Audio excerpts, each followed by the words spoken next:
ఉన్న బంగారాన్ని విడిపించి ఆ రోజు ఆన్లైన్ రేటుకే మేము కొంటాం. Sharma gold company.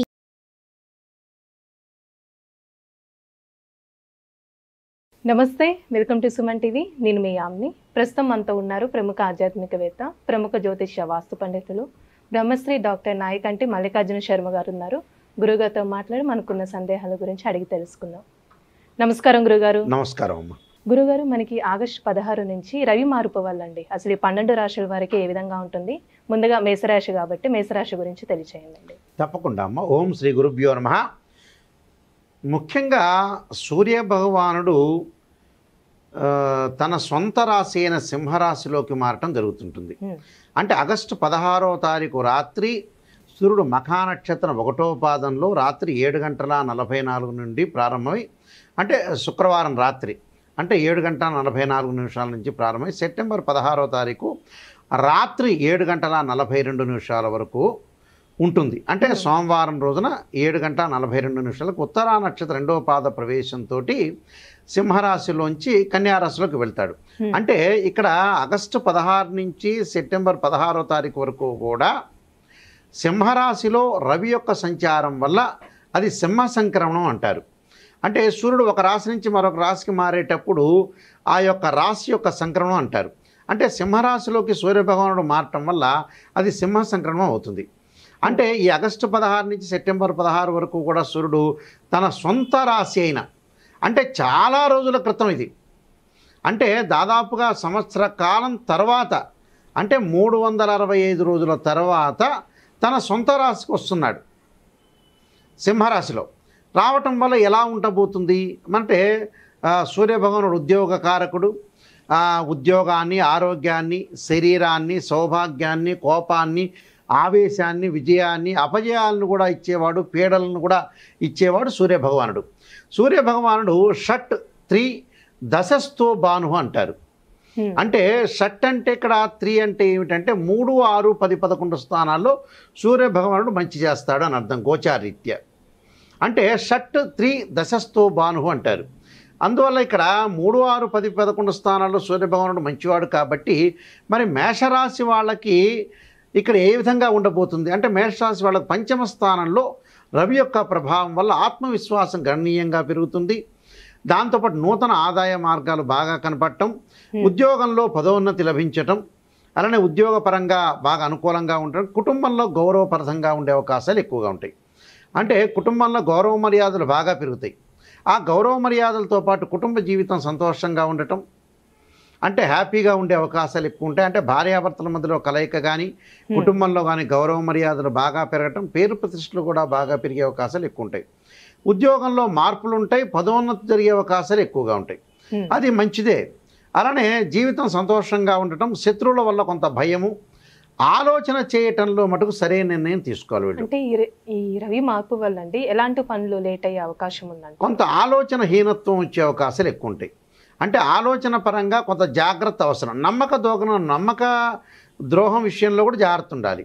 అంటే ఎవరొకళ్ళు మనల్ని మోసం చేస్తుంటారు కదా కొన్ని సందర్భాల్లో, మనం మోసపోకుండా ఉండటం చాలా ఇంపార్టెంట్ అక్కడ. అందువల్ల కొన్ని పనులలో స్పీడ్గా జరుగుతాయి, పనులన్నీ వీళ్ళకి స్పీడ్గా జరుగుతాయి. కానీ నమ్మక ద్రోహం జరిగే విషయంలో కానీ, మానసికంగా ఆందోళన పడటంలో కానీ ఆలోచన హీనత అంటారు. ఆలోచన హీనత అంటే ఏంటంటే మనం సరైన నిర్ణయాన్ని సరైన సమయంలో తీసుకోకపోవటం ఆలోచన హీనత అంటారు. ఇలాంటి ఆలోచన హీనత అంటే 10 మందితోటి మనం తెలుసుకొని 10 యొక్క విషయాలను ఆలోచన చేసి మనం ముందుకు వెళ్ళాలి. అంటే వ్యాపారం కానీ, వృత్తిపరంగా కానీ, ఉద్యోగపరంగా కానీ నూతన ఆదాయ మార్గాలు బాగా మెండుగా వస్తాయి. అంటే ప్రతి పని కూడా మనం చాలా జాగ్రత్తగా ఆలోచన చేసి ముందుకు వెళ్ళాలి.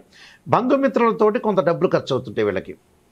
అంటే బంధుమిత్రులు కొంతమంది ఉంటారు, మన ఇంటికి రావటం ఒకటి, ఖర్చులు చేయటం ఒకటి, ధన వ్యయం అంటారు. ఖర్చులు రాకుండా, వ్యయం కాకుండా కొంత కాపాడుకోవాలి. అంటే ఆదాయం బాగా వస్తుంది, ఆదాయం వచ్చినంత మాత్రం మనం ఖర్చు పెట్టాలని రూల్ లేదు కదా. ఆ ఖర్చులు కూడా కొంత పొదుపు చేసుకోవాలి. స్థిరం లేని బుద్ధి అంటే తెలుసు కదా, అంటే ఒక దాని మీద మనం కాన్సన్ట్రేషన్ చేయాలి, ఒకటే ఆలోచన ఉండదు, ఆలోచన హీనత ఉంటుంది. ఇక్కడ థింక్ చేసే విషయంలో కూడా కొంత కేర్ఫుల్గా ఉండాలి. స్థిరం లేని బుద్ధి అంటే మైండ్ మెచ్యూరిటీ అనేది ఉన్నా కూడా ఆ మైండ్ అనేది ఎలా ఉంటుందనంటే స్థిరంగా ఉండదు, అంటే కరెక్ట్గా కాన్సన్ట్రేషన్ ఉండదు అని అర్థం. చాలా ఇంపార్టెంట్. అలానే ఇక్కడ అనారోగ్య విషయం, అంటే ఆరోగ్య విషయంలో కూడా కొంత జాగ్రత్తగా ఉండాలి. పంచమ స్థానంలో రవి యొక్క సంచారం వల్ల హెల్త్ పరంగా ఉండే విషయాల్లో కానీ, దానితో పాటు ముఖ్యంగా దీర్ఘకాలిక వ్యాధులు ఉన్నవాళ్ళు కానీ, ఉష్ణ శరీరం బాగా ఎక్కువగా రావటం, హీట్ ఎక్కువగా ప్రొడ్యూస్ అయ్యే అవకాశాలు ఎక్కువ ఉంటాయి. కాబట్టి ఆరోగ్యాన్ని కొంత జాగ్రత్తగా చూసుకోవాలి.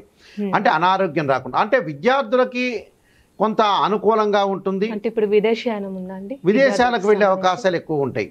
విదేశాలకు వెళ్తారు, కంపెనీ త్రూ వెళ్ళే అవకాశాలు ఉంటాయి. ఇలాంటివన్నీ బాగుంటాయి. ఆదాయపరంగా బాగుంటుంది.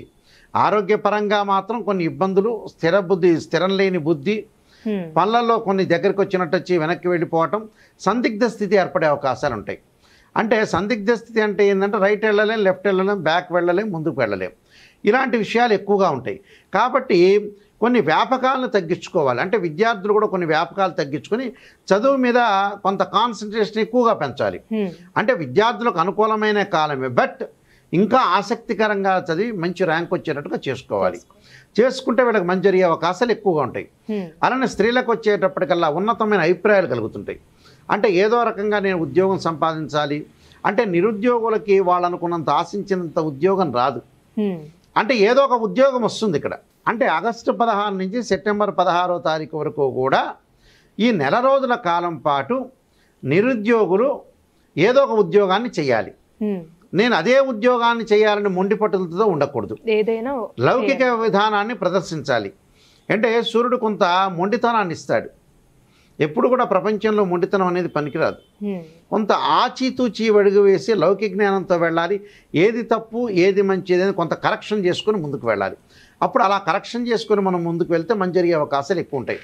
అంటే ఈ 30 రోజుల పాటు కొంచెం నిరుద్యోగుల విషయంలో కూడా, ఆరోగ్య విషయంలో స్థిరమైన ఆలోచనలు, మానసికంగా ఆందోళన లేకుండా కొన్ని పరిహారాలు చేసుకొని ముందుకు వెళ్తే వాళ్ళకి మంచి జరిగే అవకాశం ఖచ్చితంగా ఉంది. మేషరాశి వారికి ఎలాంటి పరిహారం చేయాలండి? ముఖ్యంగా ఆదిత్య హృదయ స్తోత్ర పారాయణం చేయాలి. ఎప్పుడు చేయాలి? భానువారం అంటారు. అంటే ఆదివారం రోజున ప్రాతకాలంలో కానీ, ఒకవేళ కుదరలేదనుకోండి సాయంకాలం ప్రదోషకాల సమయం ఉంటుంది. ప్రదోషకాల సమయం అంటే చాలామంది కూడా సూర్యుడు అస్తమించేటప్పుడు ప్రదోషకాలం ఏర్పడుతుంది. కానీ సూర్యుడు కొద్దిగా ఇంకా ఉదయం పూటేమో లేలేత కిరణాలు ఉంటాయి, సాయంత్రం పూటేమో సూర్యుడు వెళ్ళిపోతూ ఉంటాడు, అస్తమిస్తుంటాడు. ఈ అస్తమించకుండా ఉండకుండా ఉన్న కాలంలోనే చేయాలి. అంటే చుక్కల వరకే వచ్చే వరకు ఉండకూడదు. అంటే ప్రదోషకాలానికంటే ముందు చేయాలి. అంటే సూర్యుడు ఏదైనా సరే సాయంత్రం సూర్యుడు 5:30కి వెళ్ళిపోతున్నాడు అనగా మీరు 5 గంటలకే స్టార్ట్ చేయాలి, 4:30కే స్టార్ట్ చేసి ఈ ఆదిత్య హృదయ స్తోత్ర పారాయణం చేయాలి. దానితో పాటు ప్రతి ఆదివారం చేయాలి. ఈ ఎప్పుడైతే ఆగస్టు 16 నుంచి సెప్టెంబర్ 16 వరకు వచ్చే మధ్యలో ఆదివారం రోజున అలానే గోధుమ పిండితోటి 2 ప్రమిదలు తయారు చేసి ఆవు నెయ్యితో దీపారాధన చేయాలి. గోధుమలు దానం చేయాలి. అంటే ఈ 3 కూడా చేయాలి. ఇక వీలైతే గోధుమ రవ్వతో ప్రసాదం ఉంటుంది, అది తయారు చేసి ఆదివారం రోజున ఎక్కడైనా సరే ప్రధాన అర్చకులకు దేవాలయంలో ఇచ్చి వాళ్ళ నైవేద్యం పెట్టమనాలి. అప్పుడు వాళ్ళు భక్తులందరికీ పంచుతారు. అంటే ఏ దేవుడి దగ్గర పెడితే మంచిది? ఏ దేవుడి దగ్గర అయినా పెట్టచ్చు. ఏ దేవుడి దగ్గర? ఎక్కడైనా కూడా. శివాలయం అనుకో, శివాలయం, ఆంజనేయ స్వామి దేవాలయం, ఆంజనేయ స్వామి, వెంకటేశ్వర స్వామి ఎక్కడైనా పెట్టచ్చు.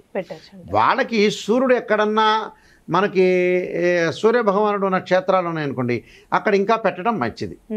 కానీ అన్ని చోట్ల ఉండదు కదా, అది అరసవల్లి లాగిలా ఉండవు కదా అన్నీ కూడా. అందువల్ల ఏదో ఒక దేవాలయంలో మనం చూసుకొని చక్కగా, అంటే ఎక్కువ ప్రయారిటీ అయితే విష్ణుమూర్తి దగ్గర పెట్టడం మంచిది. అంటే ఉషాఛాయ సమేత సూర్యనారాయణ స్వామి అంటారు కాబట్టి విష్ణు భగవానుడు సంబంధించిన, అంటే ఏదైతే ఆయన యొక్క రూపం కాబట్టి సూర్యనారాయణ స్వామి అంటే నారాయణ రూపం కాబట్టి విష్ణు భగవానుడి దగ్గర పెట్టడం అనేది చాలా మంచిది. విష్ణు దేవాలయాలు ఉంటాయి, అలా పెడితే చాలా మంచిదమ్మా. మంచి పరిహారం తెలియజేస్తారండి, ధన్యవాదాలు. నమస్కారం అండి. సుమన్ టీవీలో మీ పర్సనల్ అండ్ బిజినెస్ ప్రమోషన్స్ కోసం కింది నెంబర్కి కాంటాక్ట్ చేయండి.